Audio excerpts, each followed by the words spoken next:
እግዚአብሔርን የሚያህል አፍቃሪ አምላክ እያለ የሚያፈቅረኝ አጣሁ ማለት ምንኛ ምስኪንነት ነው የሚሆን። ጀርባ የማይሰጥ ፊት የማያጠቁር ግንባር የማይቋጠር ሻካራ ቃል የማይነጋገር እናንተ ወጣቶች ሆይ እንኳን የኔና የናንተ ጥቂት ቀርቶ የዓለሙ ሁሉ ኃጢአት ፍቅሩን ያለወጠበት አምላክ እንዳልሆነ ረሳችሁት? ጠዋት አፍቅሮ ማታ ለሚጠላ፣ ስቆ ለሚነክስ፣ አብርቶ ለሚጠፋ፣ ወዶ ለሚጠላ፣ ፊት ሰጥቶ ኋላ ጀርባ ለሚሰጥ በጣም ጥቂት ፍቅር ያለው ስናጣ ራሳችን እስከ ማጣት ይመረናል።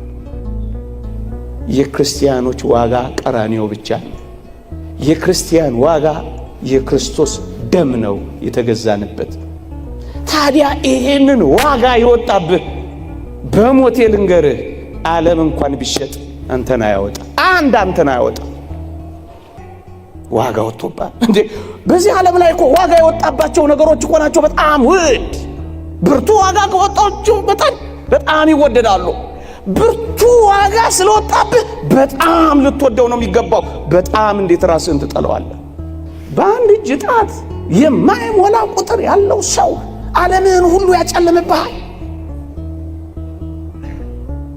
ዓለምን የምትመዝነው ምናልባት በጮኛ፣ ምናልባት በጓደኛ፣ ወይ ምናልባት በቤተሰብ ብቻ ነው።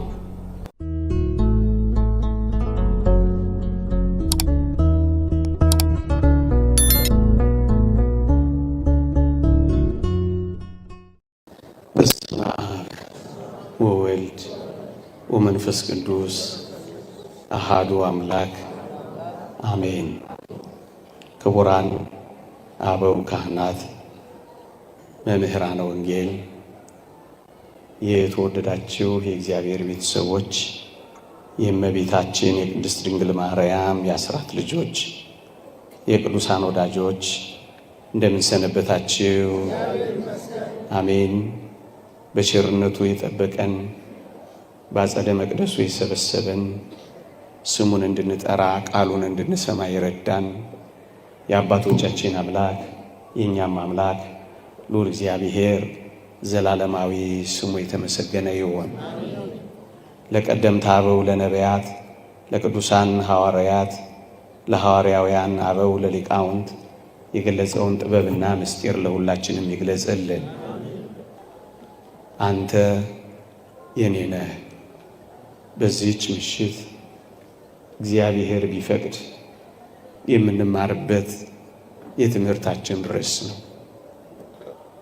ትንቢተ ኢሳይያስ ምዕራፍ 43 ቁጥር 1 ተቤዥቼሃለሁና አትፍራ፣ በስምህም ጠርቼሃለሁ፣ አንተ የኔ ነህ።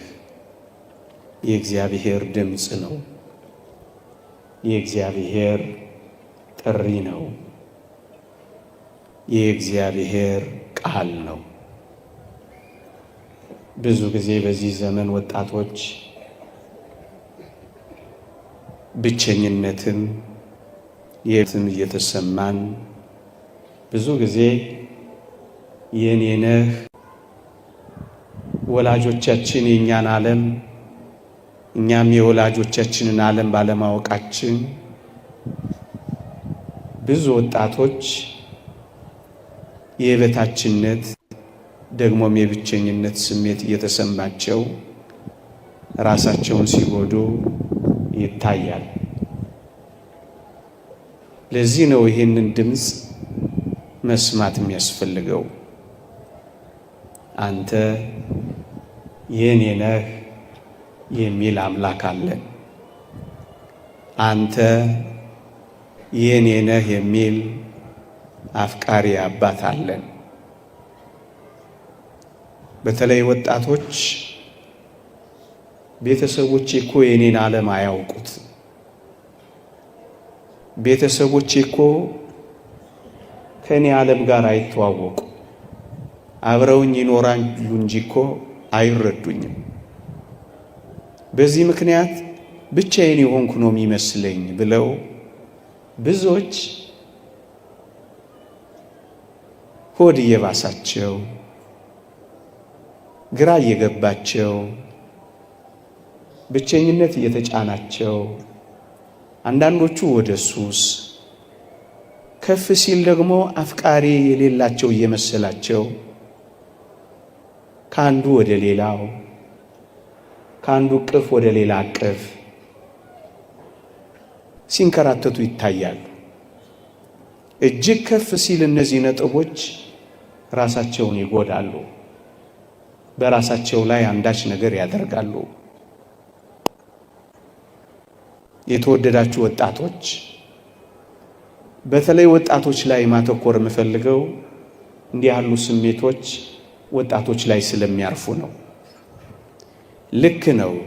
ወላጆቻችን ምናልባትም ዘመዶቻችን የእናንተን ዓለም ላይተዋወቁት ይችላሉ። ወደ እናንተ ማንነት ላይወርዱ ይችላሉ።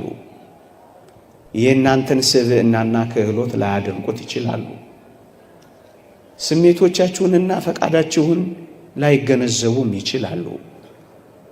ምናልባት ታላላቆቻችሁ ወይም ወላጆቻችሁ ወጣቶች የእናንተን ዓለም ሊንቁትና ሊያንቋሽሹት ይችሉ ይሆናል። እናንተም የወላጆቻችሁን ዓለም እንደ ኋላ ቀር ትቆጥሩት ይሆናል።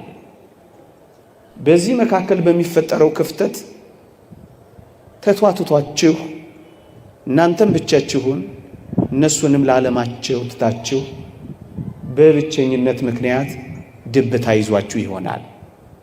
ጭንቀትም ገብቷችሁ ይሆናል። ግን አንድ እውነት እንንገራችሁ፣ እነዚህ የጠቀስናቸው ሁሉ የኔና የእናንተን ዓለም ባያውቁት የተወደደ መድኃኒታችን ኢየሱስ ክርስቶስ የእናንተን ዓለም ያውቀዋል። የእኛን ዓለም ቀምሶታል። አስተውሉ ወጣቶች፣ ይህ የተዋረደውን ሥጋችንን እንኳን ሳይቀር ጌታችን መድኃኒታችን ኢየሱስ ክርስቶስ ሰው በመሆን የኔና የእናንተን ሥጋ ተዋህዶታል። ወደ ሰውነታችን ገብቷል።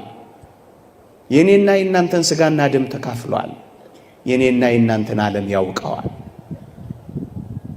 እንዲህ ወዳለው ሰውነታችን ብቻ አይደለም፣ የኔና የእናንተን ዓለም በሚገባ አጣጥሞታል።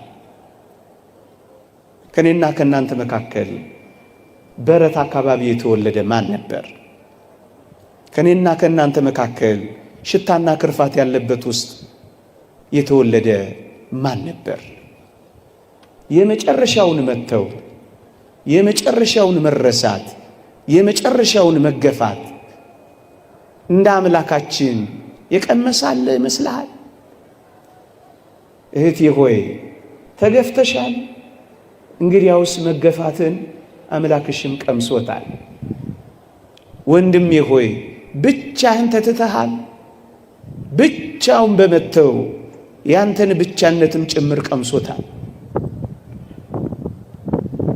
ሽታና ክርፋታችንን እንኳን ሳይቀር ጋር እኮ ነው የተወለደው።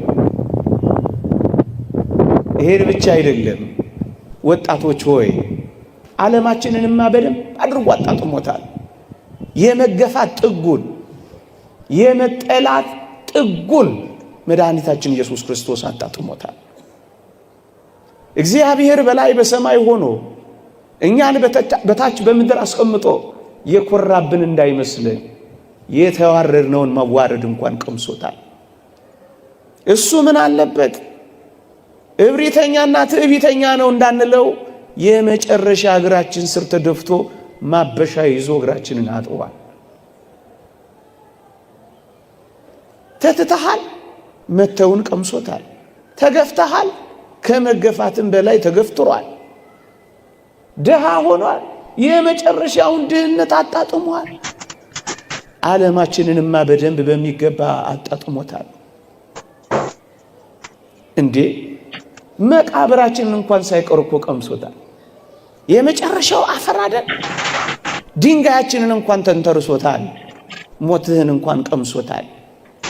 ዓለማችንንማ በደንብ በሚገባ ያውቀዋል፣ አጣጥሞታል። ወገኖች እግር በእግር ሲኦል እንኳን ሳይቀር ተከትሎሃል። ታዲያ ምንድነው? ልክ ነው። አንዳንዶች ዓለማችንን ላይረዱት፣ አንዳንዶች ስሜታችንና ፈቃዳችንን ዝንባሌያችንን ዋጋ ላይ ሰጡት ይችላሉ። ግን እንዳትረሱ ወጣቶች፣ ስሜታችንንም ፈቃዳችንንም ዝንባሌያችንንም ዓለማችንንም እንኳን የሚያውቀው እግዚአብሔር ነው። በስም ጠርቼሃለሁ አንተ የኔ ነህ የሚልህ። አንዳንዶች ስሜቴ፣ ፈቃዴ፣ ዝንባሌ፣ ድካሜ ሊረዱልኝ እኮ አልቻሉም አካባቢ ላይ ያሉ ሰዎች ብለው ሆድ ይብሳቸዋል። በዚህ ምክንያት ሱሰኞች ይሆናሉ። በዚህ ምክንያት ቁማርተኞች ይሆናሉ። በዚህ ምክንያት ቤታቸውን ይዘጋሉ። በዚህ ምክንያት ራሳቸውን እንኳን ሳይቀር ያጠፋሉ። ወገኖቼ ግን አንድ ነገር እንንገራችሁ፣ ስሜታችንን ፈቃዳችንን ዝንባሌያችንን እንኳን ብቻ አይደለም፣ ፈተናህን ብቻ አይደለም። የተወደዳችሁ ኦርቶዶክሳውያን እንዲህ የሚል የእግዚአብሔር ቃል አለ፣ ከኃጢአት በቀር በነገር ሁሉ እንደኛ ስለተፈተነ ሊራራልን የሚችል ሊቀ ካህናት አለ ይላል ዕብራውያን ምዕራፍ 4 ላይ። ልድገመው፣ በነገር ሁሉ እንደኛ ስለተፈተነ ይላል። ጎበዝ፣ እኔና እናንተ ከተፈተንነው በላይ ስለተፈተነ ስንፈተን ዝም አይለንም፣ ይራራልናል። ስንተው መተውን ስለቀመሰ ያውቀናል። ከኃጢአት በቀር በነገር ሁሉ ከዛስ ይራራልናል። አያችሁ፣ ድካምህን ያውቀዋል። ደክሟላ፣ ተፈትኗላ። ይሄንን ስለቀመሰ ይራራልናል። ባወጣ ያውጣው፣ እንደገባ ይውጣ፣ የራሱ ጉዳይ ሊሉ ይችሉ ይሆናል አካባቢዎች። ግን እንዳትረሳ ይራራልናል። አንዳንድ ወጣቶች በዚህ ምክንያት ብቸኛ ይሆናሉ። እንደሱ እንዳይሆን ነው የሚራራልን። ፈተናችንን እንኳን ሳይቀር መከራንም እንኳን ሳይቀር ሰው በመሆኑ በመቅመሱ ምክንያት የመራራቱ ምክንያት ሆኖልናል። እሱ ነው የኔ ነህ የሚልህ። ክህሎቶቼን፣ ተሰጦቼን፣ ማንነቴን የሚያሞግሰኝ የሚያደንቅልኝ ማንም የለም ብለው ብዙ ወጣቶች መኖር ያቆሙ ሰዎች አሉ። ተፈላጊ ያጣነን፣ ፈላጊ የሌለኝ፣ የማንንም ትኩረት ማልስብ ምስኪን ነኝ ብለው ጭርምት ኩርምት ብለው የሚኖሩ ምናልባት ብዙ ወጣቶች ሊኖሩ ይችላሉ። ራሳቸውን በዓለም መመዘኛ ይመዝኑና በዓለም በምትመዝነው መመዘኛ ራሳቸውን ያረከሱ ማለት ዋጋ ያሳጡ። በዚህ ምክንያት ምን ሆነዋል? አንገታቸውን ቀብረዋል። እኛ ግን አንድ ነገር እናስታውሳችሁ ወጣቶች፣ ወይ እስኪ ልጠይቃችሁ፣ እግዚአብሔር እንደ ሰው ያከበረው እግዚአብሔር እንደ ሰው የፈጠረው አለ? እስኪ ንገሩኝ። እግዚአብሔር በእጆቹ የሰራው እኔን አንተን አንቺንም አይደለም? እግዚአብሔር ለመላእክት እንደዚህ አድርጓልን? በአፉ ውስጥ ትንፋስ ለመላእክት እፍ ብሏልን? እንደኔና እንደና አይነት ድንቅ ፍጥረት በምድር ላይ ታይቶ ይታወቃልን? ታስበው ዘንድ ሰው ምንድን ነው? ሰው ምንድን ነው? ትሞትለት ዘንድ ሰው ምንድን ነው? ከሰማይ ትወርድለት ዘንድ፣ በቤተልሔም ትወለድለት ዘንድ፣ እርቃንህን ትሆንለት ዘንድ፣ ችንካር ታጠልቅለት ዘንድ ሰው ምንድን ነው? እግዚአብሔርን ከዙፋኑ የሳበ ከሰው በቀር ማን አለ እንዴ? በእጆቹ አፈር ዘግኖ ብቻ አይደለም፣ በእጆቹ ችንካር ተክሎ የችንካር ቀለበት አጥልቆ የፈጠረው እንዳንተ ያለ ማን ነው? ስንፈጠር መላእክት ይፈጠር ብለው መላእክት ሁሉ ለማየት የናፈቁት አንተ እኮ ልዩ ፍጥረት ነህ። ግሩምና ድንቅ ሆኜ ተፈጥሬያለሁ ያለውን ዝማሬ አታውቀውም? አልሰማህም? አንተ ልትድን ስትል እኮ ነው መላእክት መጥተው የዘመሩልህ። የሰማይ ሰራዊት ላንተ የዘመሩልህ፣ ስትፈጠር ያጨበጨቡልህ። እንዳንተ አይነት ውብ፣ እንዳንተ አይነት ልዩ የታለ መሰለህ? ለምንድን ነው ራስህን የምታራክሰው? በዓለም መመዘኛ ውብ አልሆንክም ብለው ኤክስ ሲያደርጉብህ አሁን ብለህ ለምንድን ነው አንገትህን ዘለስ የምታደርገው? ክህሎቶችን፣ ተሰጦችን፣ ማንነትን፣ ውበትን እንደ እግዚአብሔር ያከበረ አንተም የእግዚአብሔርን ቃል እንደውም እንደ ሰው እግዚአብሔርን የናቀው የለም። ደግሞስ በምድር ላይ ለሰው እንደ እግዚአብሔር ያከበረው የለም። ለምንድን ነው? በእነዚህ ምክንያት ተሰጦችን፣ ክህሎቶች፣ ማንነቴን ምናልባት አላወቀውም እንጂ ሳይንስ ሁሉ የሚኮርጀው ካንተ ነው። ሰው ውስጥ ከ5 እና ከ6 በላይ ትልልቅ ፋብሪካዎች አሉ። ነርቭ ሲስተሙ፣ ኤሌክትሪክ ሲስተሙ። ይሄ ቴክኖሎጂ እኮ የሚኮረጀው ካንተ ማንነት እኮ ነው። አንተ ልዩ ነህ። አንተ ድንቅ ነህ።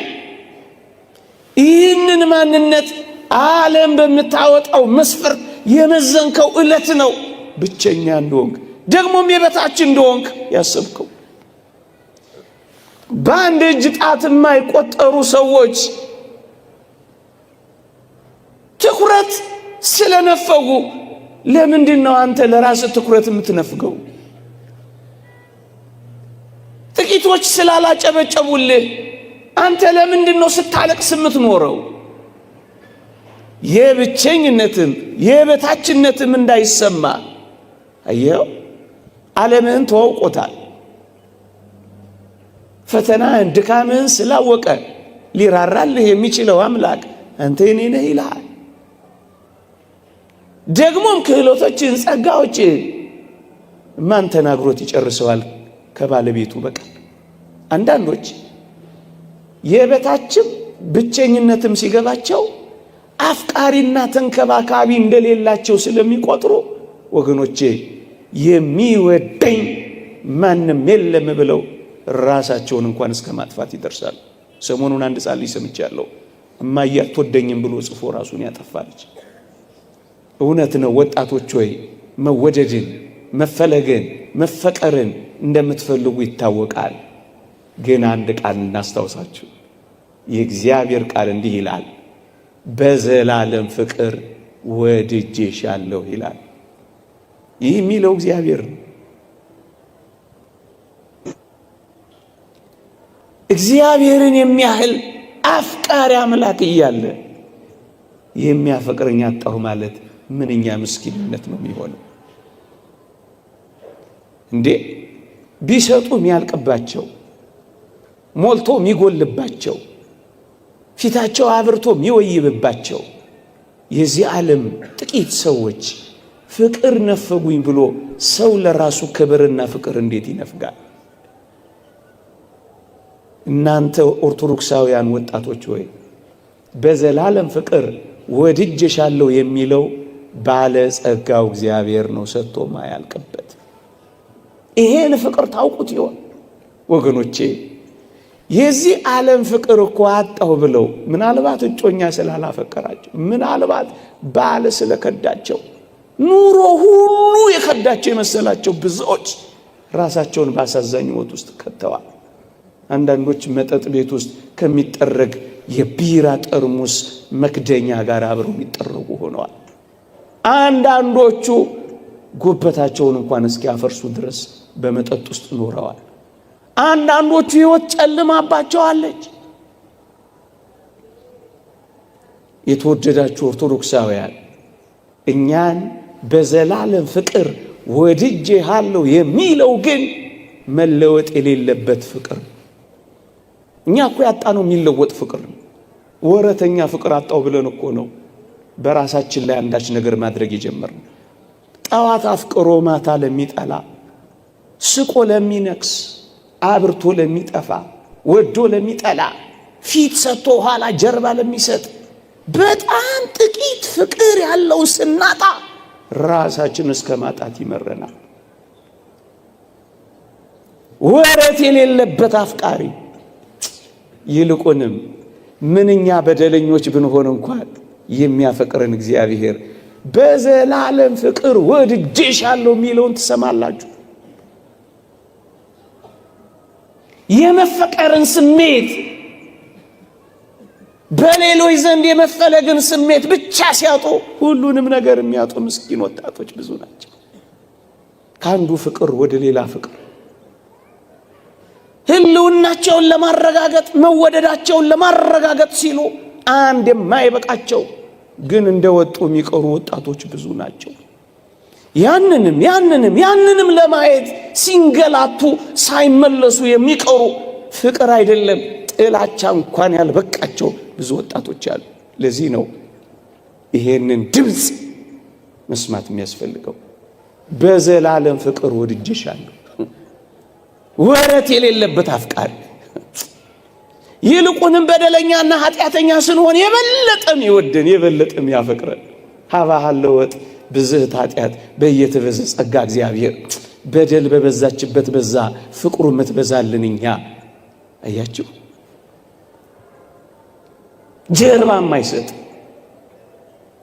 ፊት የማያጠቁር ግንባር የማይቋጠር ሻካራ ቃል የማይነጋገር እናንተ ወጣቶች ሆይ እንኳን የኔና የናንተ ጥቂት ቀርቶ የዓለሙ ሁሉ ኃጢአት ፍቅሩን ያለወጠበት አምላክ እንዳልሆነ ረሳችሁት?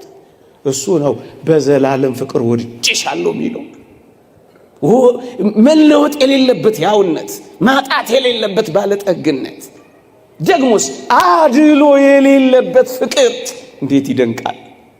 እኔ በጣም የሚያስደንቀኝ በመንኮራኩር የተፈጩትንም የሆነ ስንዴ አስፈጭተው መስዋዕት ያቀረቡትንም ሁለቱንም እኩል የሚያፈቅር ፍቅር፣ ላባቸውንም ያንጠፈጠፉትን ደማቸውንም ያፈሰሱትን እኩል የሚያፈቅር ፍቅር እንዴት ይደንቃል እንዴ!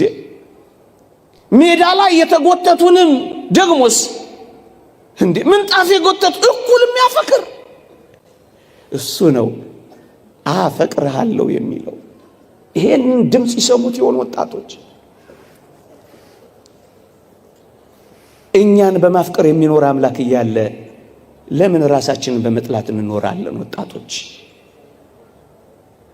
ስላንተ ፍቅር የተሰቀለልህ አምላክ እያለ ለምንድን ነው አንተ የምትሰቀለው? የሞተልሽ አምላክ እያለ ምን በወጣሽ ራስሽን የምትገይው? መራራ ሐሞት የተጎነጨ አምላክ እያለ መርዝ መጠጣት ይገባል? ወጣትነቱን ለኛ የሰጠ አምላክ እያለ ወጣትነታችንን ለዲያብሎስ መገበር ይገባል? እናንተ ወጣቶች ሆይ ደግሞ ብዙዎቻችን ደግሞ ሁላችንም ተስማምተን ሽፍታን ጠላ የለ፣ አጋችን ጸየፍ የለ። የተወደዳችሁ ወገኖቼ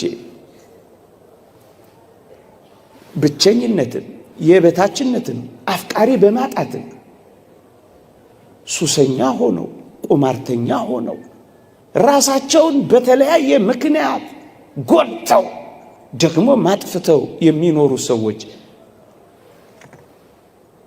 በራሳቸው ላይ የሚሸፍቱ እንጂ ሌላ ምን ይሆናሉ?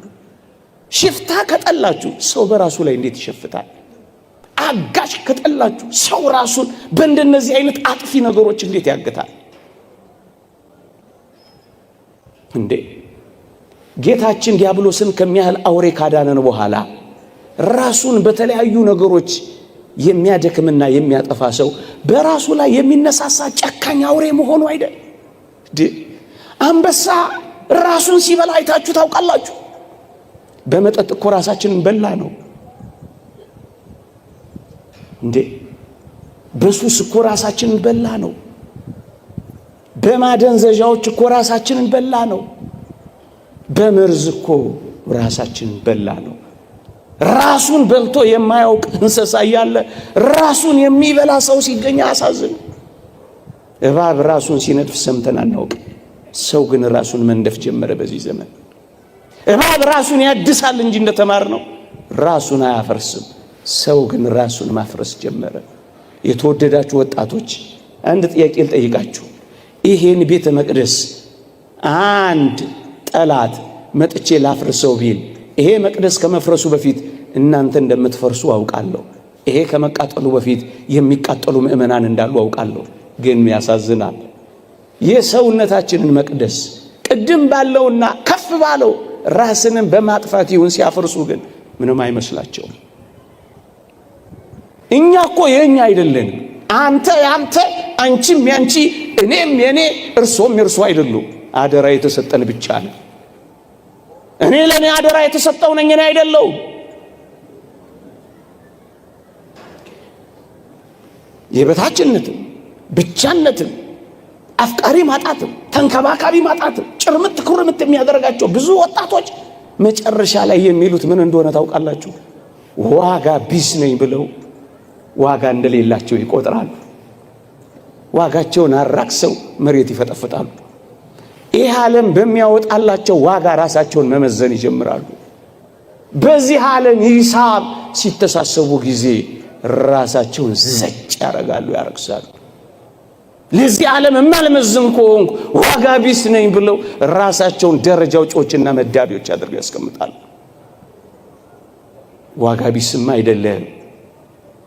ዋጋችንን በትክክል መነጋገርማ ይገባል ወገኖቼ። እንዴ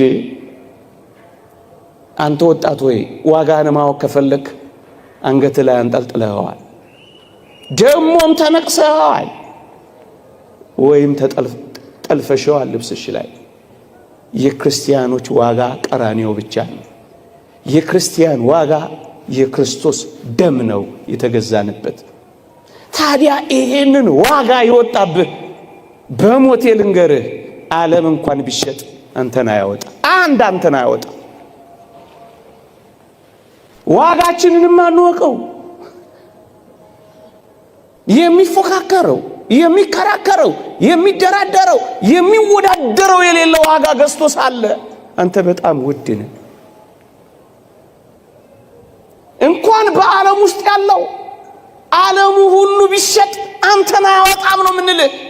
ለመሸንገል እንዳይመስልህ አፈቀላጤ ሆኜ ነገር ስለተሳካልኝ አገባብቼ በመናገር እንጀትህን ልበላ ወላ አስብሳ አይደለም። ከምናገረው በላይ ነው ይሄ እውነት። የምንነግራችሁ ያንሳል፣ እንደውም አይደራረስም። ውድ ነህ አንተ። ዋጋህን አትፈጥፍጠው። ይህን ቢል ጌትስ ሀብት ቢሰበሰብ አንተን አያወጣም። አንተ ግን ለዚህ ተንበርካኪ ሆንክ።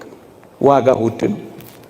የእግዚአብሔር ቃል እንዲህ ይላል፣ የሙሴን ሕግ ናቀ፣ 2 ወይም 3 ሰው ቢመሰክሩበት ያለ ርኅራኄ ይሞታል ይልና የክርስቶስን ደም የረገጠ ቅዱሱንም መንፈስ ያክፋፋ እንዴት የሚብስ ቅጣት የሚገባው ይመስላችኋል ይላል። የወጣብህን ዋጋ አታርክሰው። ዋጋ ቢስ ነኝ እንዴት ላለ ዋጋህን ማወቀው። ዋጋ ውድ ነው።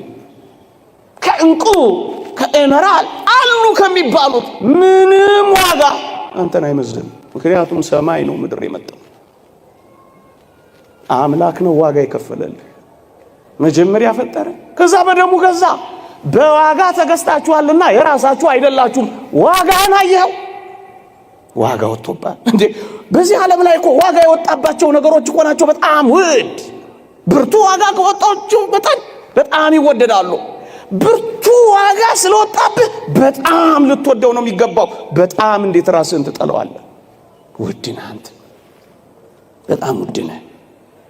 ይሄንን ስላላወቅነው ነው ብዙ ጊዜ እየተቸገርን ያለነው ወገኖች። አንዳንድ ወጣቶች በዙሪያቸው ያሉ ጥቂት ሰዎች ፊት ስለነሷቸው፣ ፍቅር ስላልሰጧቸው፣ እንክብካቤ ስለነፈጓቸው፣ ትኩረት ስለሌላቸው፣ ስላላጨበጨቡላቸው፣ ቀይ ምንጣፍ ብቻ ብዙ ነገር ዓለም አይወደኝም፣ ዓለም እኮ ጠልቶኛል ብለው ራሳቸውን ይጠላሉ። ሰው ዋጋ ስላልሰጣቸው የራሳቸውንም ዋጋ ማሳነስ ይጀምራሉ። የምር አንተ ወጣቶች እስኪ እንነጋገር እኮ የትኛው ዓለምን የጠላህ አንተ? በአንድ እጅ ጣት የማይሞላ ቁጥር ያለው ሰው ዓለምን ሁሉ ያጨልምብሃል። ዓለምን የምትመዝነው ምናልባት በጮኛ ምናልባት በጓደኛ ወይ ምናልባት በቤተሰብ ብቻ ነው አይደለም። ዓለም ይሄ አይደለም። ይሄማ በጣም ጥቂቱ ነው። እኔ ግን ሌላ ዓለም ላሳየ። ምን አይነት ዓለም? አንተን የሚወድ ሌላ ዓለም፣ ባንተ ላይ ትኩረቱን ያደረገ የሚናፍቅህ ሌላ ዓለም አለ። የተወደዳችሁ ኦርቶዶክሳውያን ይሄ የሚታየው ዓለም ያጠቃላዩ ዓለም 20% አይሞላም ይላል አንድ ሊቅ። የማይታየውስ ዓለም 80% አይታየም። እየሰማችሁ ነው? በምታየው ጥቂት ነገር ቅስም አይሰበር።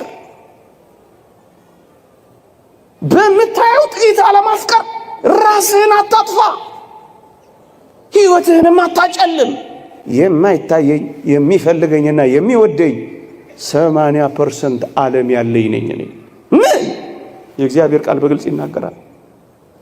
ወደ አእላፋት መላእክት ደርሳችኋል ይላል። አእላፋት መላእክት እኛን ይወዱናል። አእላፋት መላእክት እኛን ይናፍቁናል።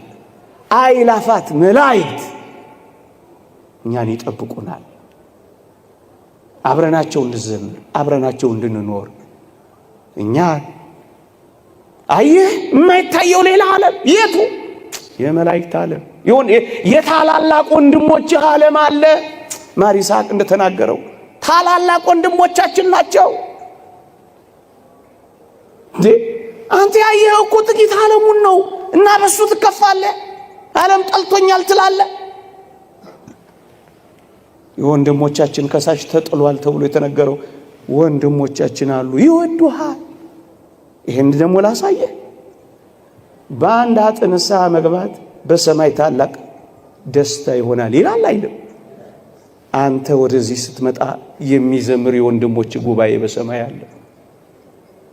ታዲያ ለምንድን ነው ጥቂት ቁጥር እጅ እያየህ ተስፋ የምትቆርጠው፣ ራስን የምታጠፈው፣ ጭር የምትኩርምት የምትለው፣ ፊትን በማዲያት የምትጠብሰው፣ ጉበትህን ደግሞ በመጠጥ የምታፈርሰው፣ ደግሞም ገመድ አንጠልጥለህ የምትሞተው? ምን በወጣ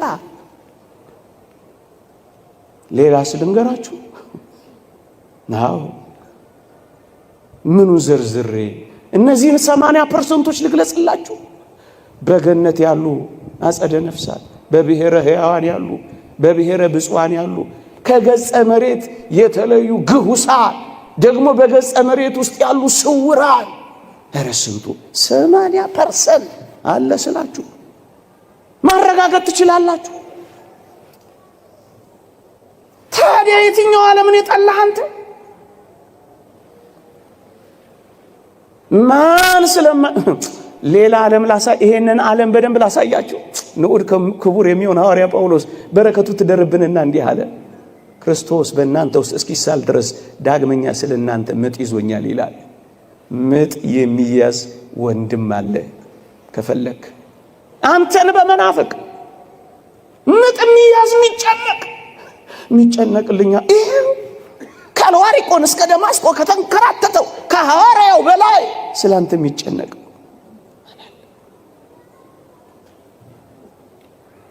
ታዲያ ዓለም እኮ የትኛው ዓለም ስለጠላ ነው ራስን የምትጠላው? ዓለም አልወድ እኮ የትኛው ዓለም ስላልወደደ ነው? በቃ በዚህ በጥቂት ቁጥር ያውም ደግሞ ምስኪን በሚወርቅ በሚነሳ በሚበረታ በሚደክም በሚያገኝ በሚያጣ በሚቆም በሚወድቅ በዚህ ዓለም ነው ራስን የምትመዝነው። ሌላ ዓለም አለ። አንተ ሌላ ዓለም አለ። ሌላ ዓለም አለ።